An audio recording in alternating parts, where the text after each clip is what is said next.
Good afternoon. Today is June the 8th, 2016. I'm appearing to you from the Certified Development Coaching Group LLC studios. And today I'm here with Self, a very close friend of mine, closer than a friend, like a brother. Also a business partner. We both have investments in a company called Great Minds Express. Before I continue on with today's topic of discussion, I would like to give him a chance to introduce himself to the world as he sees fit. Peace. My name is Self Allah. Like I said, me and Amar's partners in Great Minds Express, which is a very important business to both of us. Well, with that, I say peace.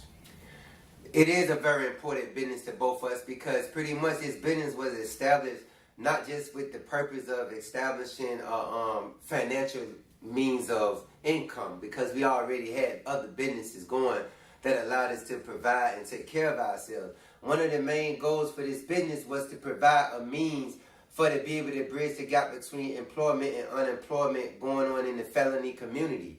The trucking industry was one of the industries that allowed us to give them an opportunity to actually be able to establish a means of financial stability for themselves. I've seen other ex-felons in this field make $100,000 a year in the field of driving trucks. So I knew for sure that this was a means that we could bridge the gap after getting dudes minor experiences.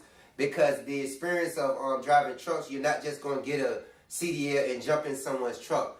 You have to be in a process of actually driving for a couple of years to get insurance companies to insure you.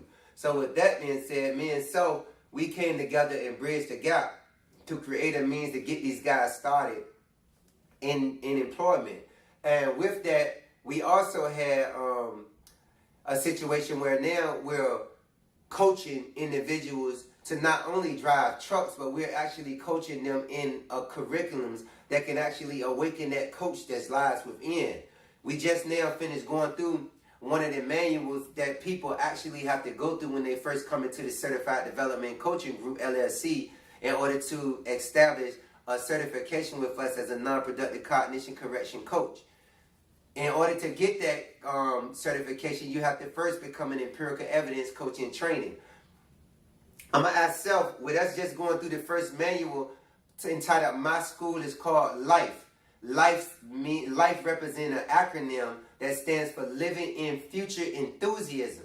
We just now discussed it. How do you think that manual is going to help us bridge the gap between these guys being able to think forward versus being stagnated due to obstacles they're going to face in society? First, what I've seen that it has the ability to make an individual look within himself and identify certain aspects about who he truly is. And this is that's a stage in which many of us was lost to at one time. So with this being a program developed for individuals to identify and move forward in life, this gives him the ability to make certain changes and have more control over his situation. Mm-hmm. True indeed. And that's the goal, to allow someone to have self-control to the point where they're not in a position where they pretty much can't look forward, cannot establish vision based on the fact of not having the tools to feel like they can reach the vision. A lot of people are scared to challenge themselves by creating greater visions for their in their process they're progressing. So they create minor visions that pretty much only says, hey, I can get hired by somebody on a job site, but I can't actually create a job of my own that's going to allow me to create means for other people to have jobs as well. The biggest thing I see in that process is not gaining money for creating the jobs, but being able to help somebody feed their family.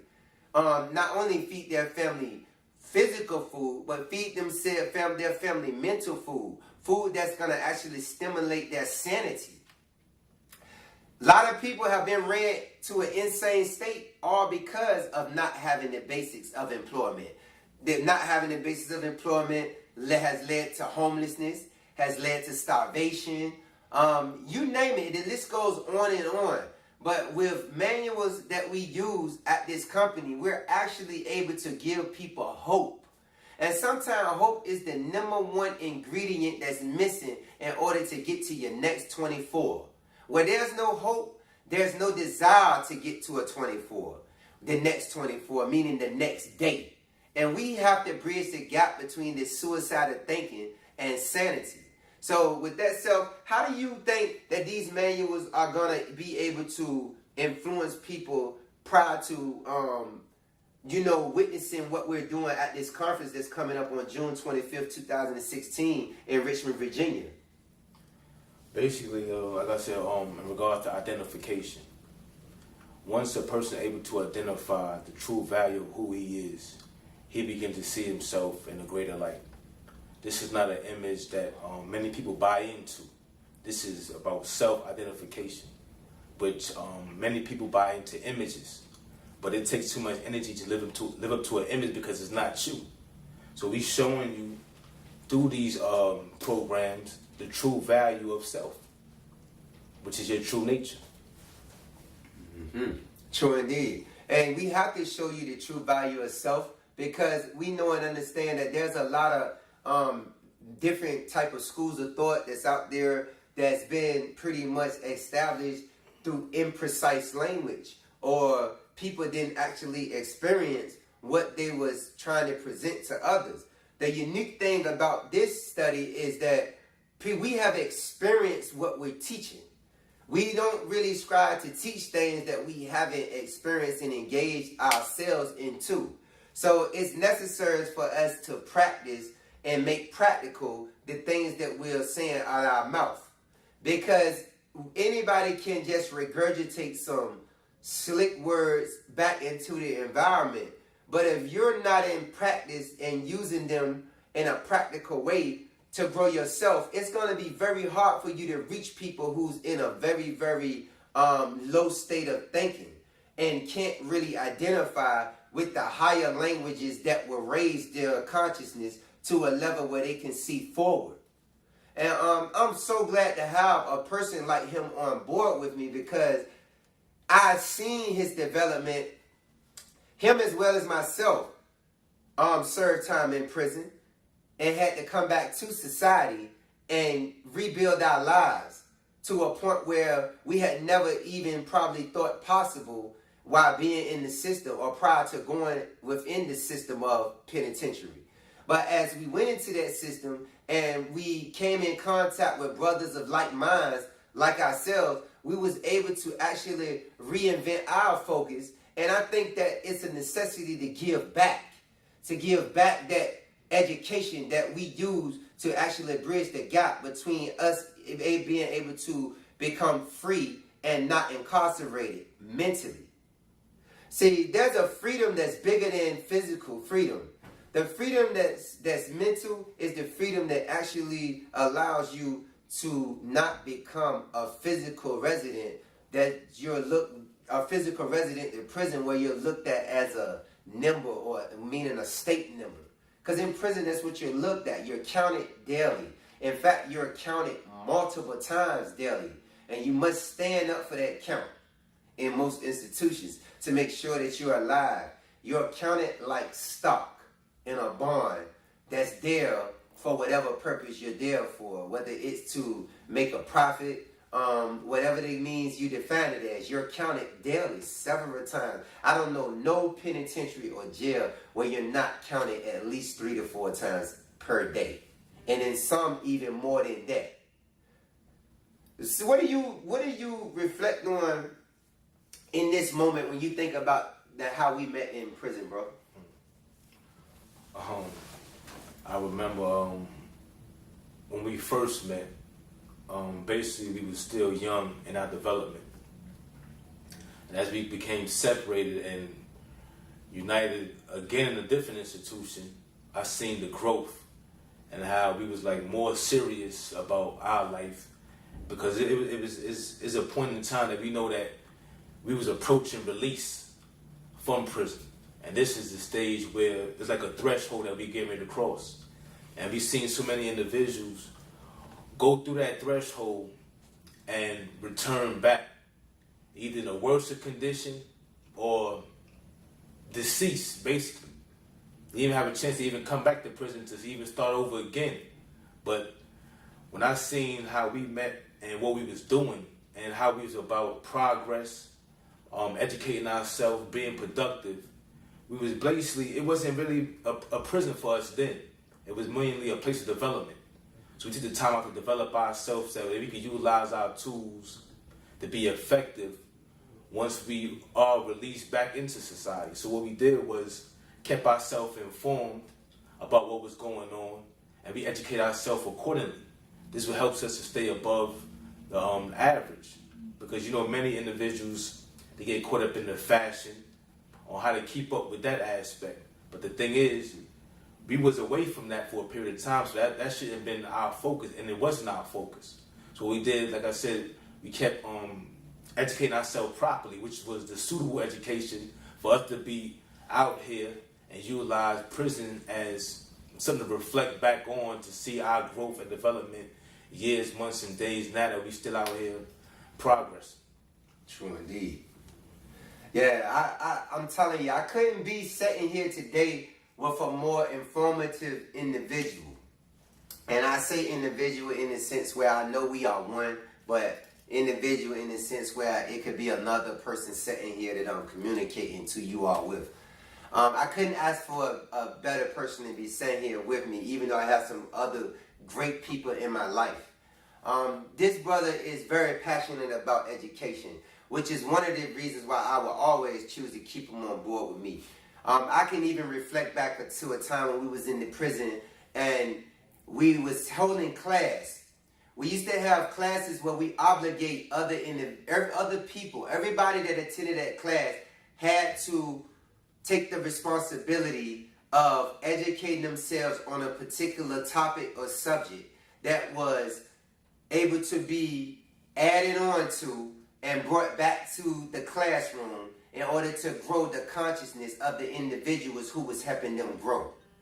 Everyone was given the responsibility to do so, because we knew and understood that in the process of us studying the things we were studying in order to give back to society and to give to the individuals who were sent to prison that couldn't make it in society because of what they did not know. We knew that was a challenge for us in the time where you really don't always want to study. You wouldn't mind laying in the bed and just closing your eyes and go to sleep. One of the most peaceful times in prison is when you're laying down and your eyes are closed, because you escaped the prison den.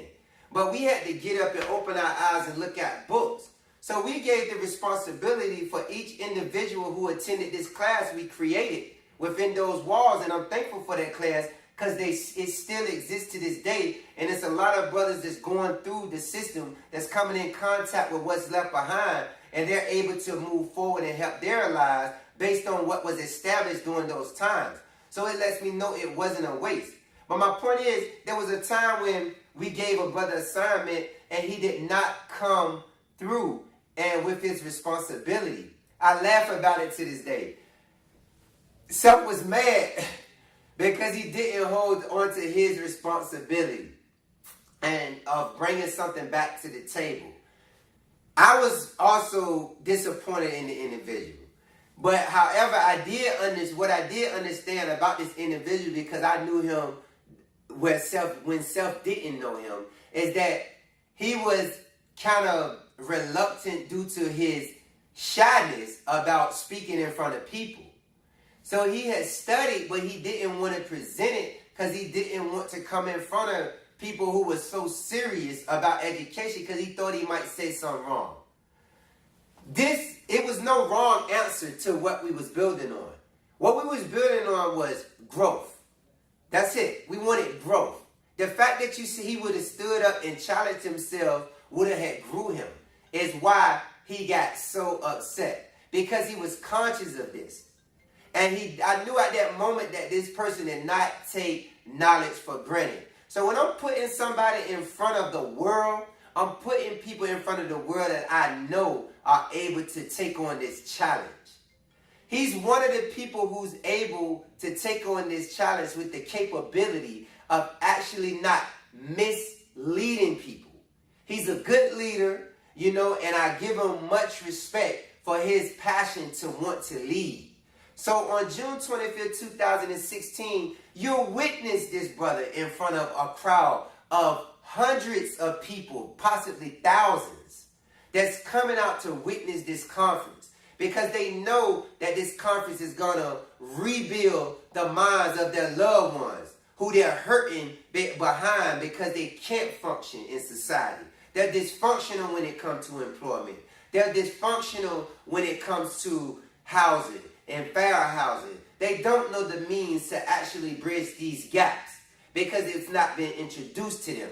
So it's some individuals that's locked up behind the walls. Their family's going to be there. They're going to get some amazing advice. They're going to get some amazing materials that's practically able to be used when telling them, go get a job, go get a house, take care of your kid, don't go back to prison, don't fall victim to recidivism, don't fall victim to the mass incarceration no more than you already have. Rebuild your life without the extra strife. You know, I cut it right there because I just want to say this one thing before I cut it. Man, I appreciate you, bro. And I love you. And I know you have something for them people that's going to actually give them a means to bridge that gap. That's what we're doing, bridging the gap. Likewise. Peace. Peace.